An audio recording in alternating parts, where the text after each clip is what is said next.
Salam Nusantara bagi kita semua, selamat datang kembali di channel Ray Konoha.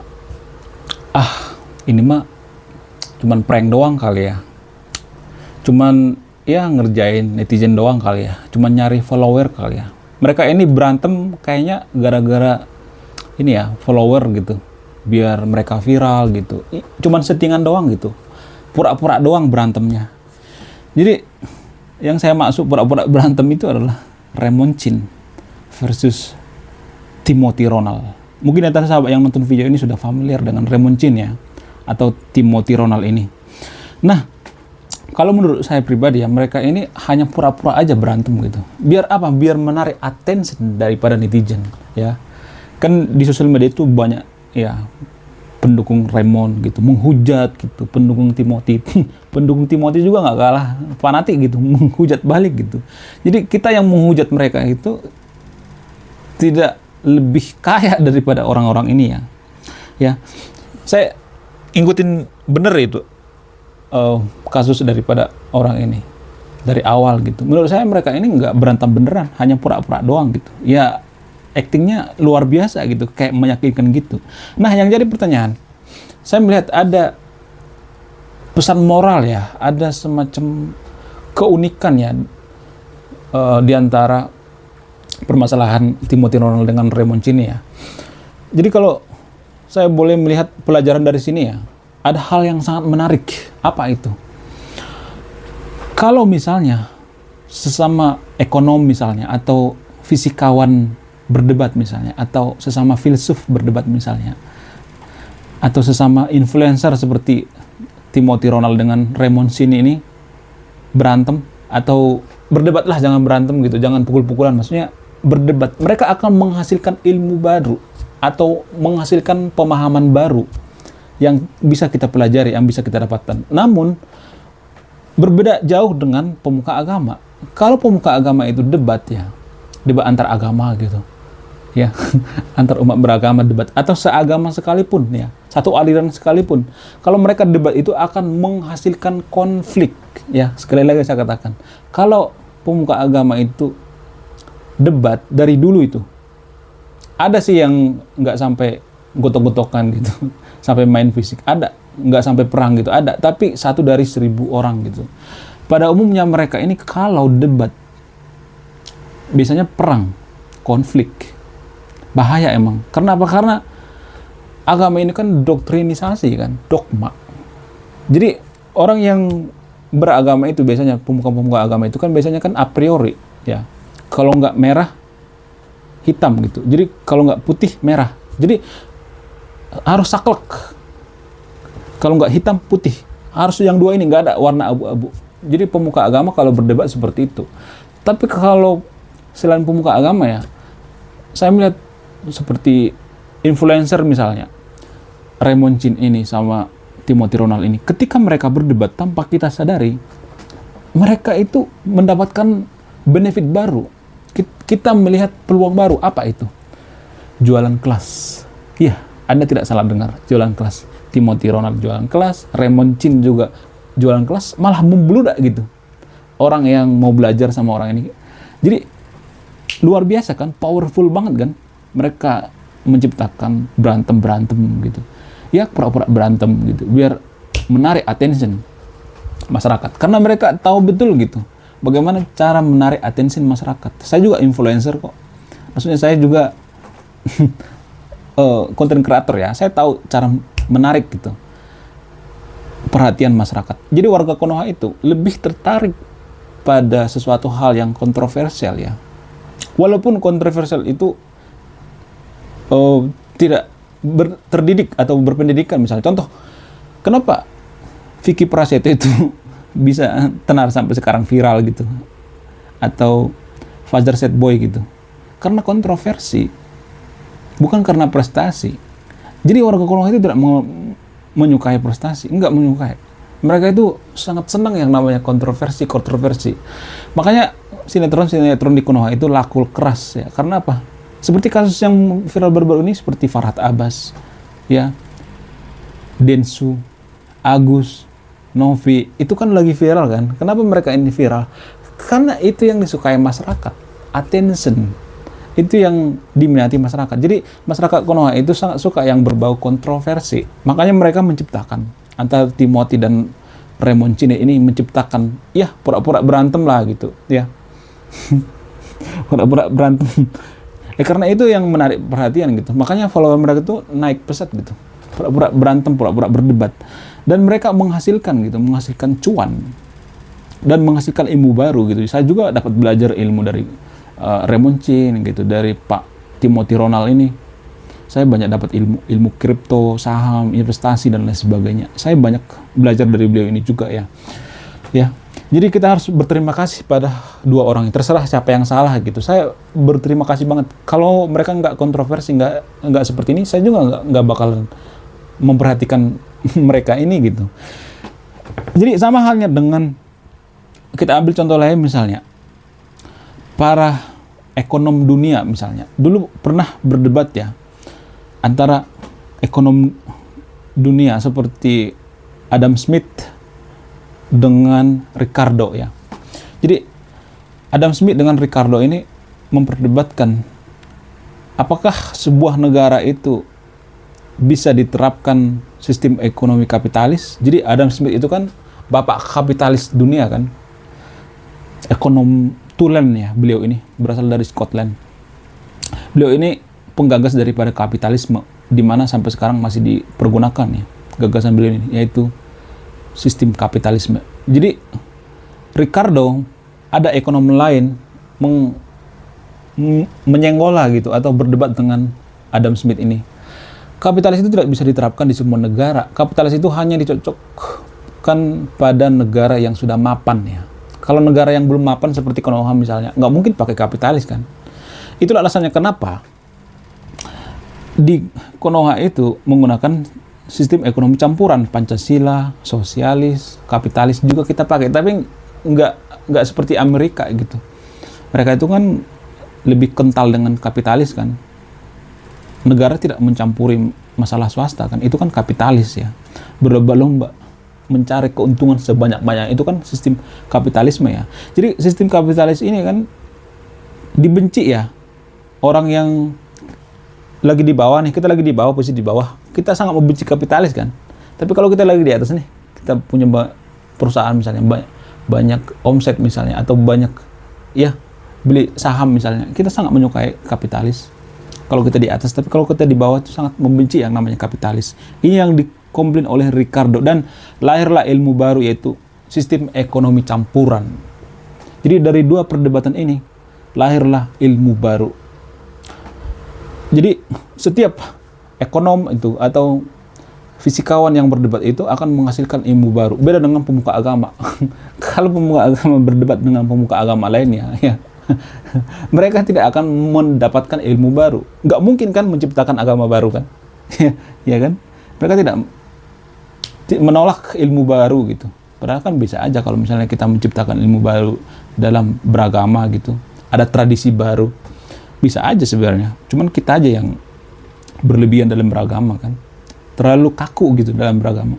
Kita ambil contoh lain misalnya, perdebatan antara Socrates dengan Plato. Jadi sebenarnya ini antara guru dengan murid ya. Tapi seru juga melihat perdebatan orang ini. Beda dengan perdebatan pemuka agama ya. Pemuka agama itu kan kalau berdebat itu langsung kotok-kotokan gitu, main fisik, perang-perangan. Tapi kalau filsuf berdebat itu mereka menciptakan ilmu baru gitu. Contoh misalnya Socrates itu lebih fokus pada kenyataan moral dan etika. Sedangkan Plato memisahkan dunia fisik sebagai dunia bayangan dan dunia ide sebagai kenyataan sejati atau metode penyelidikan. Jadi gini, Socrates dan Plato ini memperdebatkan gitu. Ada ilmu baru gitu, sehingga lahirlah ilmu baru antara perdebatan dengan kedua guru dan murid ini. Seru emang ya. Ada dapat insight-nya gitu kalau mereka ini berdebat. Jadi hasil daripada perdebatan antara Plato dengan Socrates ini lahirlah sebuah filsafat bernama aliran filsafat idealisme atau Idealer ya. Filsafat idealisme sangat mempengaruhi ilmu filsafat atau ilmu pengetahuan dalam dunia filsafat ya. Lahir ilmu baru. Beda dengan pemuka agama gitu. Kalau berdebat itu yang ada konflik baru gitu, bukan ilmu baru. Ini yang sangat suka saya jelaskan di konten saya ini ya. Kita tuh berdebat itu jangan sampai main fisik gitu, jangan sampai mengkritisi masalah privasi gitu. Kita berdebat itu boleh di ruang-ruang ya perdebatan gitu, jangan sampai ke masalah ruang privasi. Masalah publik yang kita perdebatkan, bukan masalah privasi ya. Menurut saya itu yang penting ya, yang saya jelaskan di channel ini. Tapi kalau saya melihat ya, kita tuh tidak punya budaya berdebat. Nggak punya. Kita nggak ngerti cara berdebat. Bukan berarti kita tuh nggak ngerti caranya berdebat secara harafiah, bukan. Tapi kita kalau berdebat itu, kita tuh mudah tersinggung. Kita berdebat itu ngotot menang gitu. Padahal bisa aja argumen kita lemah kan. Jadi kalau orang-orang Eropa kalau berdebat itu, kalau argumentasinya menang, nggak ngotot, nggak menang sendiri. Mereka akan mencari kebenaran-kebenaran. Tapi kan di Konoha orang-orangnya nggak jujur kan. Selalu mempertahankan cocok logi gitu. Contoh misalnya, kitab suci itu apakah ilmiah atau tidak? Orang Konoha masih banyak yang percaya bahwa kitab suci ilmiah. Padahal kan enggak. Walaupun mereka tahu sebenarnya kitab suci itu tidak ilmiah, tapi mereka akan mempertahankan itu ilmiah. Karena apa? Karena mereka takut akan kejujuran. Mereka cenderung tidak jujur. Contoh misalnya, apa di kitab suci yang tidak ilmiah? Ada banyak sekali tidak ilmiah. Ya. Seperti membelah lautan gitu, masuk ke dalam mulut paus bisa hidup gitu, 3 hari 3 malam di perut paus bisa hidup, ya kan? Membelah bulan, manusia berasal dari tanah gitu, padahal kan DNA manusia nggak ada hubungannya dengan tanah. Manusia itu lebih dekat dengan simpanse. Kalau saya mengatakan seperti ini pasti diplesetkan ini. Masa manusia berasal dari kera? Masa manusia berasal dari kera? Masa kamu berasal dari monyet? Berkali-kali saya mengatakan manusia itu dengan simpanse itu berkerabat, sama seperti kucing dengan harimau, bukan keturunannya langsung gitu, berkerabat ya, masih saudaraan. Tapi orang Konoha kan sengaja mempelesetkan gitu, biar apa? Biar kitab suci mereka itu ilmiah gitu. Dipaksa gitu. Kitab suci juga mengatakan bahwa bumi itu datar. Apakah itu ilmiah? Enggak, ada banyak di kitab suci itu yang tidak ilmiah ya. Ada yang bisa terbang lah, berjalan di atas air lah gitu, menghidupkan orang mati lah, ada banyak banget. Ada yang membelah bulan gitu, ada yang bisa terbang ke langit gitu. Sungguh tidak masuk akal ya. Jadi nggak ada agama itu yang masuk akal ya. Cuman kita aja yang ngeyel gitu, pengen apa? Pengen merasa bahwa agama kita yang paling sempurna, yang paling masuk akal gitu, sehingga kita tidak pernah yang namanya menjadi manusia yang jujur ya. Padahal syarat utama untuk berdebat itu adalah kejujuran. Makanya saya selalu menghindari berdebat dengan pemuka agama. Kenapa? Karena saya udah tahu dari awal juga dia sudah berpihak kok pada agamanya. Nggak mungkin dia nggak membela agamanya. Ya, kalau misalnya berdebat dengan saya nih, agama tertentu, nggak mungkin dia nggak membela agamanya. Pasti membela dong. Ya kan? Sama seperti ini, kita punya anak. Masa kita seorang jaksa misalnya, atau seorang hakim misalnya, masa kita menghakimi anak sendiri? Ya kan? Sama seperti itu.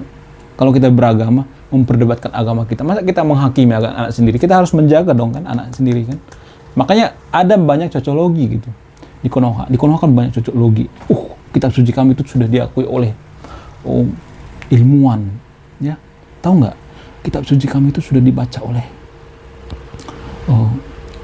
Netanyahu. Ya, sudah dibaca. Bentar lagi Netanyahu mualaf gitu. Entah dari mana itu dapat informasinya. Ini kan mengglorifikasi gitu, menghibur diri sendiri gitu. Padahal kalau boleh jujur ya, orang-orang cerdas, orang-orang barat itu, orang-orang berpengaruh itu, mereka sangat jarang baca kitab suci. Mereka itu dari mana saya tahu? Karena saya orang sastra. Mereka itu lebih suka atau lebih menyukai karya-karya yang non-fiksi daripada fiksi. Apakah kitab suci itu termasuk karya sastra? Iya, karya sastra. Karya sastra yang non-fiksi? Enggak. Jadi, di episode sebelumnya saya udah bahas ini ya.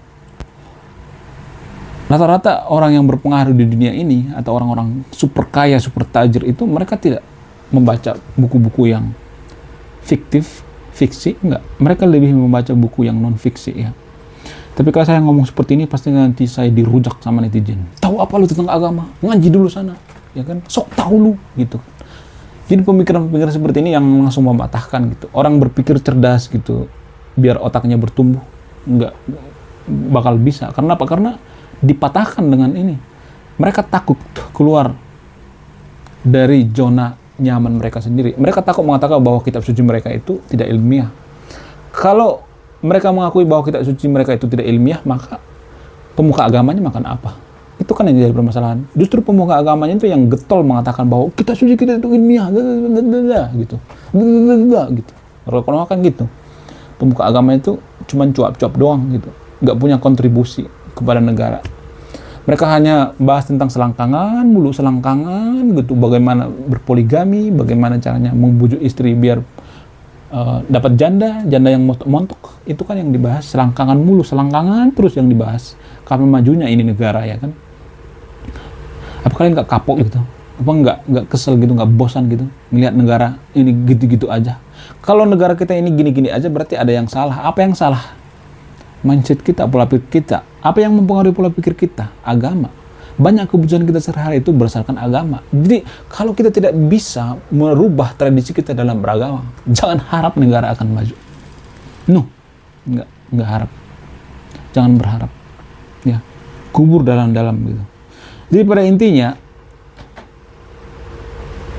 kalau berdebat antara pemuka agama itu akan menghasilkan konflik. Beda dengan ilmuwan fisikawan misalnya seperti Albert Einstein misalnya, berdebat dengan ilmuwan lainnya, mereka akan menciptakan ilmu baru gitu. Ya, seperti Plato sama Socrates, Raymond Chin dengan Timothy Ronald ini. Mereka dapat cuan gitu, dapat ilmu baru, kita dapat ilmu baru dari mereka ini. Lalu apakah agama dari Timothy Ronald ini? Menurut saya jangan mengurusi agama orang gitu. Kita harus menjaga privasi agama orang. Ya, sengaja saya bikin thumbnail atau judul video ini agama Timothy Ronald. Biar apa? Biar kita belajar bahwa jangan terlalu kepo dengan agama seseorang. Itu urusan privasi. Oke, sekian video ini. Saya Ray Konoha, salam rasional.